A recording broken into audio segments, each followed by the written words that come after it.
ರಾಜಕೀಯೊಳಗ ರಾಜನಾಗಿ ಬೆಳೆದಾರೋ ಎತ್ತರ ಅನ್ಯಾಯ ನಡೆದಲ್ಲಿ ಮಾಡಿ ಬರತಾರ ಅವಸರ ಕೊಟ್ಟ ಮಾತು ತಪ್ಪಿಲ್ಲ ನಿಷ್ಠೂರ ಸಮಾಜಕ್ಕಾಗಿ ದುಡಿಯುವ ಹರಿತಾರ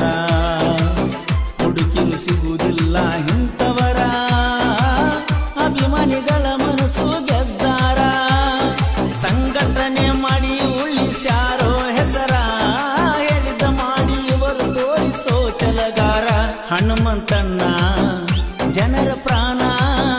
ನಂಬಿ ಬಂದವರಿಗೆ ನೆರಳಾಗಿ ನಿಲ್ತಾರನ್ನ ಮನಸ್ಸೈತಿ ಹೊಳೆಯುವ ಚಿನ್ನ ಇವರ ಗುಣ ನೋಡಿ